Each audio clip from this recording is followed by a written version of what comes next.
support us over a person that's an imposter because they recognize the difference immediately because of some shit called sincerity, Uh-huh.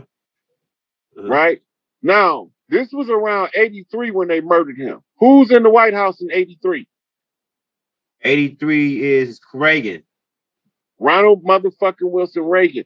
When Reagan was in Yeah. office, Reagan wasn't running the country after his assassination attempt. Bush was running everything after that. Uh-huh. Yeah. That's why Reaganomics started off galvanizing the economy, Uh-huh. right? And then it became voodoo economics when Bush tried to he introduced a massive amount of narcotics into the community Uh-huh. to suck the wealth back out fast as it go in. Uh-huh. The side effect is it produced Big Meech. It produced motherfucking Freeway Ricky Ross. That's right. Go ahead. It produced Harriet, right? And we learned how to come up from nothing using the poisons that they was pushing us down our throat. Hey, So keep talking. once Big Meech get into the money, now he don't have to do shit. He can switch over and become legitimate. Because in the boys in the hood, it's always hard. Come talking that trash, we'll pull your card. Want nothing in life but to be legit. Don't quote Easy E because I ain't said shit. And so this is what the whole struggle is to keep all of the chiefs on the land, no matter where you find them, whether it's Maurice Bishop in Grenada, whether it's motherfucking Chief Malik Angel Bay in Chicago, whether it's Big Tookie or a Black Panther on the West Coast, it doesn't matter. Wherever one of us at that is starting to make the necessary connections to move these people off the land, they murder them. They murdered Maurice Bishop. They murdered Malcolm X. They murdered Noble Drew Ali. They murdered Medgar Evers. They just kept murdering us. They murdered Clan 13X.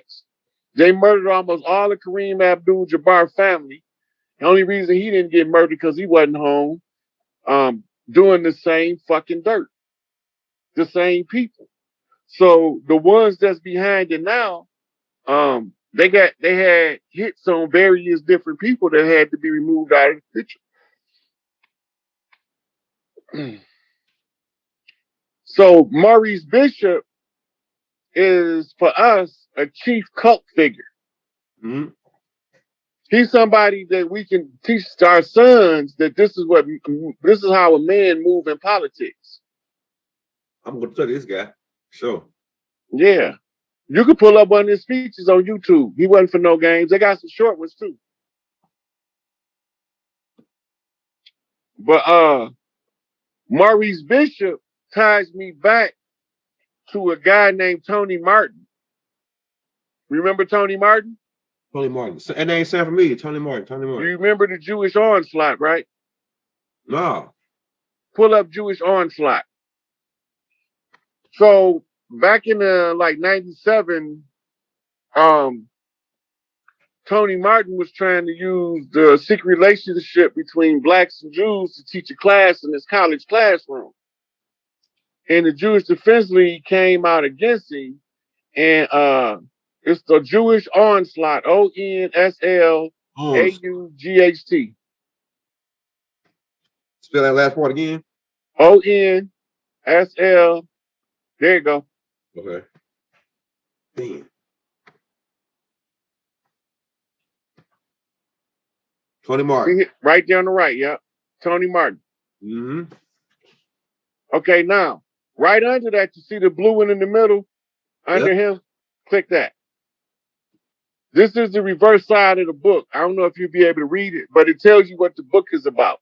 Yeah. So when he never felt any pressure like he did from the Jewish onslaught, and he was talking about how he didn't know nobody else that could have this kind of power that could affect his life this way. Right? Now the Jews he talking about are the Zionist Jewish Moors that just running the show.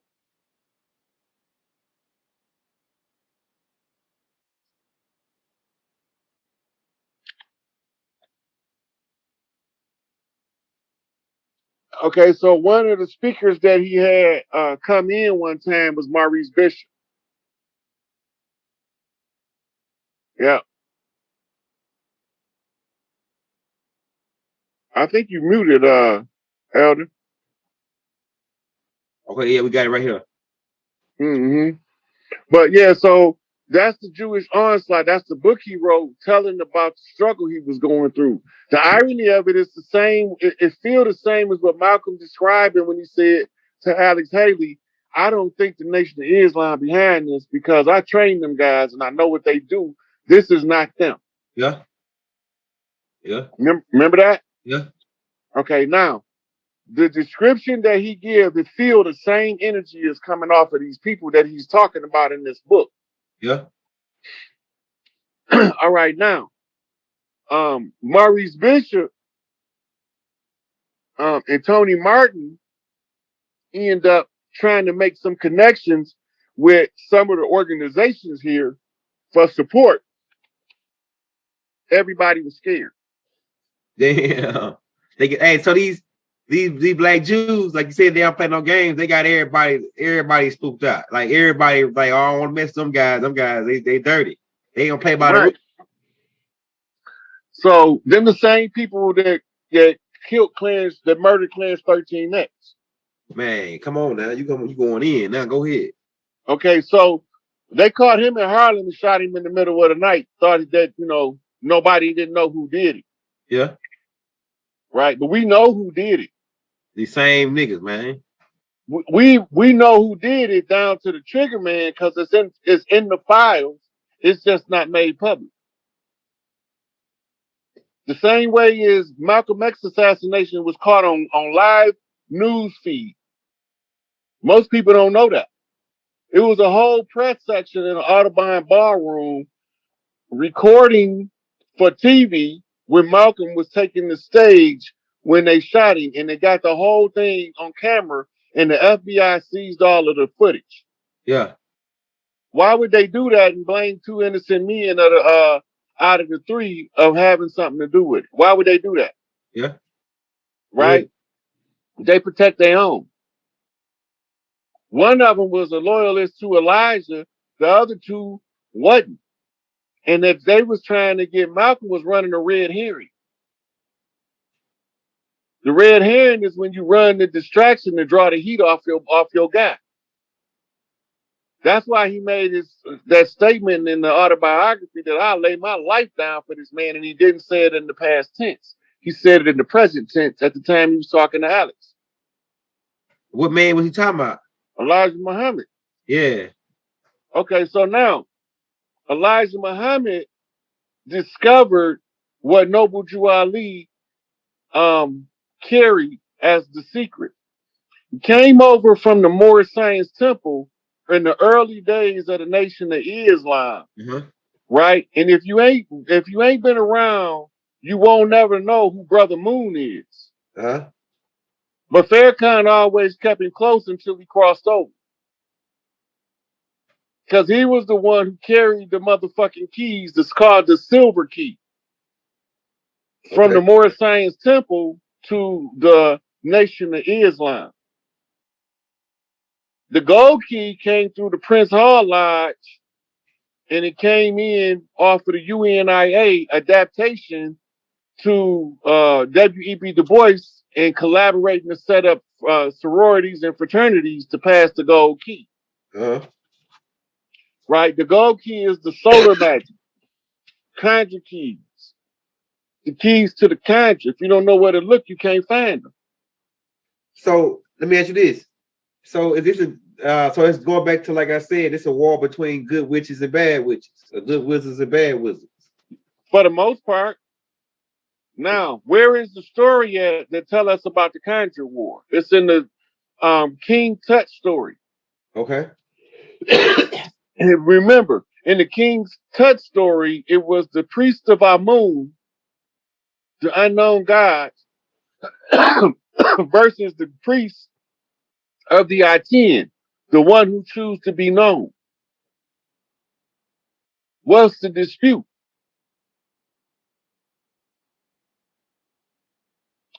So they challenged him to a conjure war.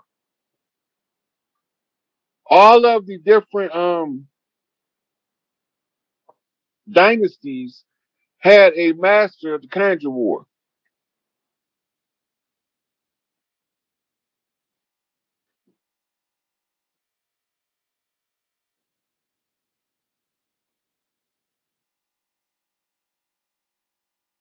Still there? Can you hear me, Elder?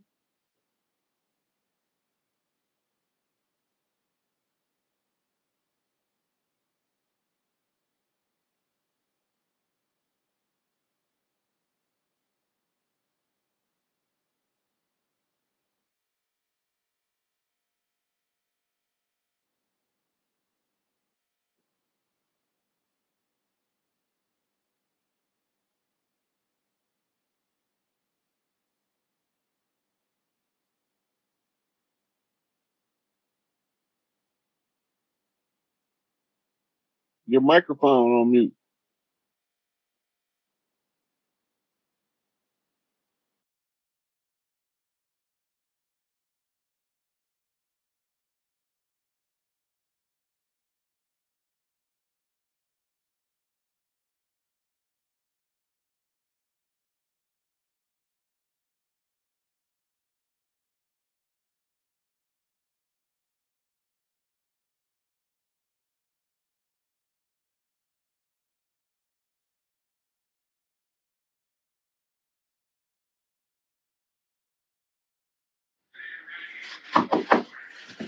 Right.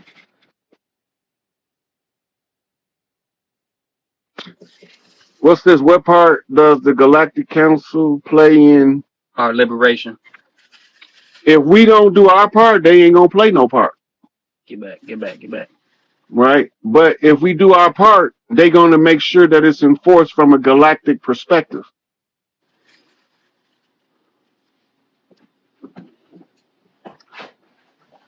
Right.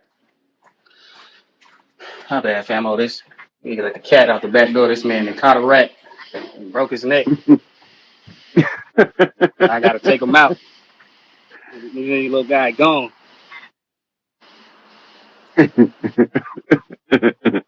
The cat caught a rat. Hey, that must be some type of sign, huh? Yeah, definitely a sign. What color is your cat? Black. Okay.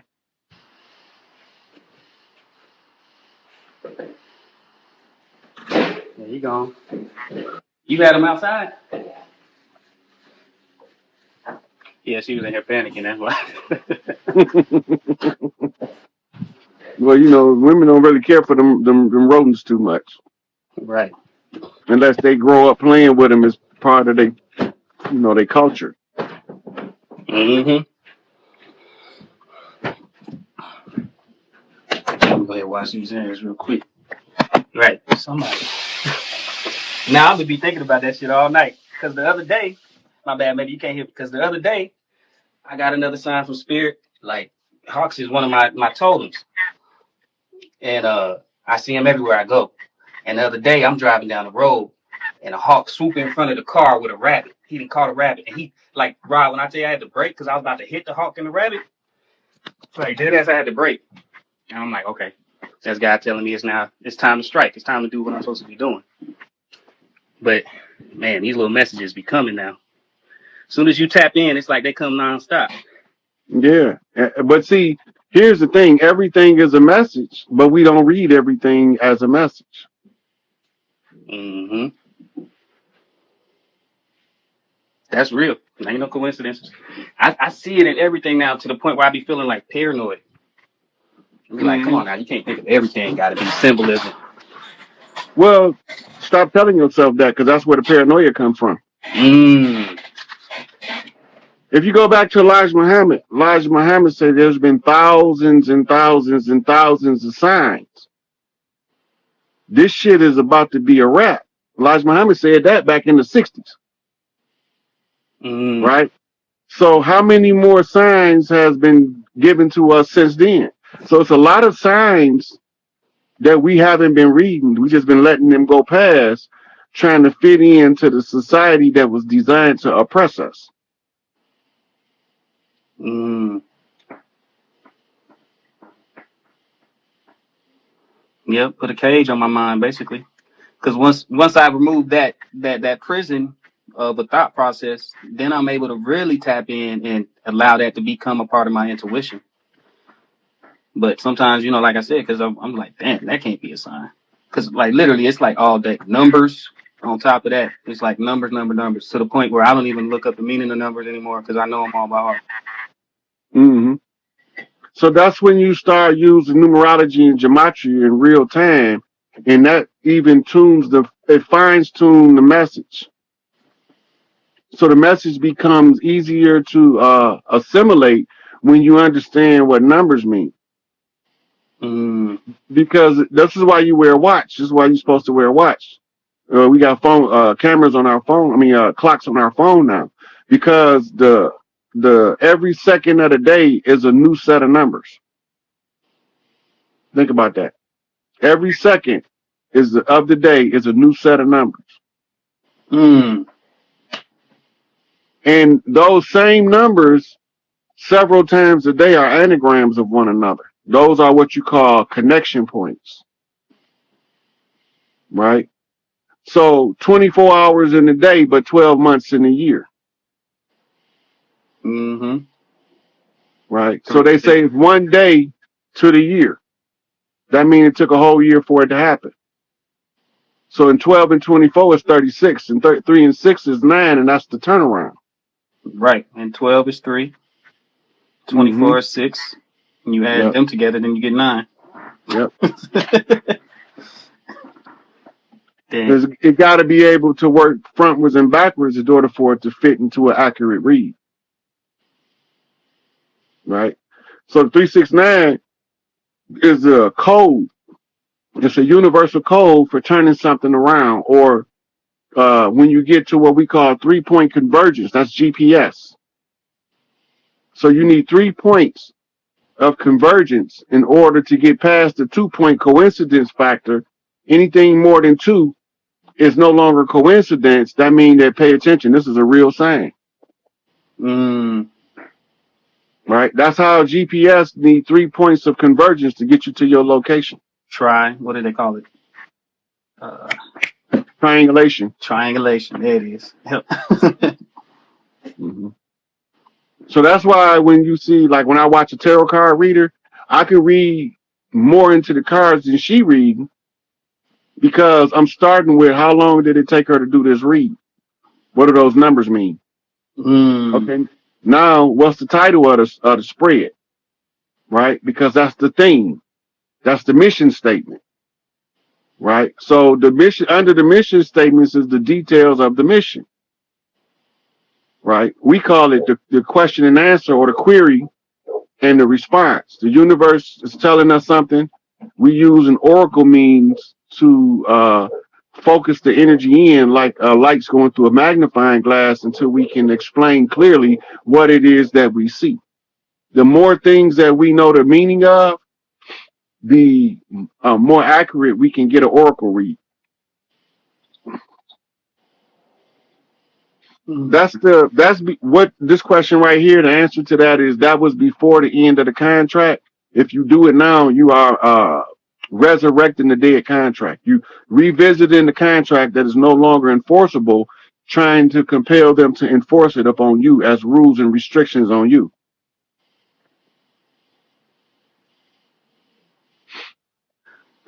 Go ahead and re-register yourself. That makes sense. Mm-hmm. That's why they got us filling out paperwork with so much shit.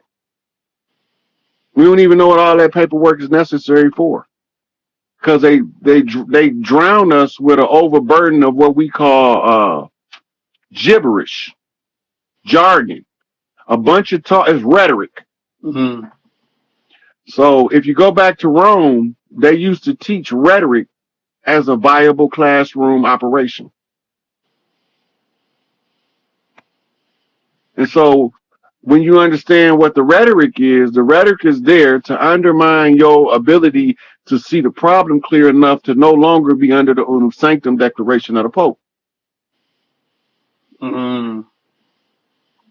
The Uniform Commercial Code was the document that the parameters of the contract fell under in the international maritime jurisdiction. It used to be called the Ancient Code of Kings. It's been updated to called Uniform Commercial Code as the Law of the High Seas and Admiralty and Jurisdiction. Right? And so all nations are codified under Uniform Commercial Code. And the only thing that the Uniform Commercial Code can codify is a legal fiction, right? And the legal fiction, if you are a member of the legal fiction, you have to be a straw man in order to be a part of it. Mm-hmm. To even play in any of these, you gotta be dead. Right. Now, in order to bring back the living system is based upon husia, authoritative utterance and exceptional insight. The hua is the authoritative utterance, the voice, the ability to speak a thing into existence. You speak it into existence by being in a position to write and telling the truth, and it has to happen. Because Big Mama said so.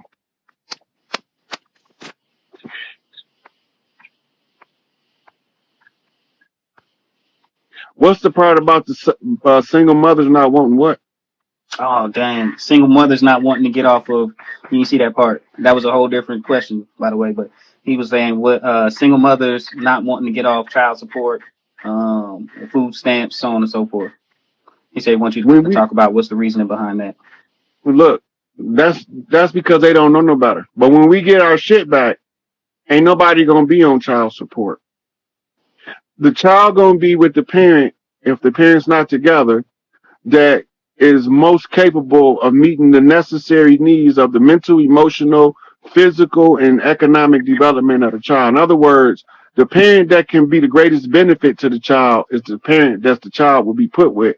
And this will be done by the evaluation of the family members, the women in the family as the mothers, and the men in the family as the fathers. So if you're a piece of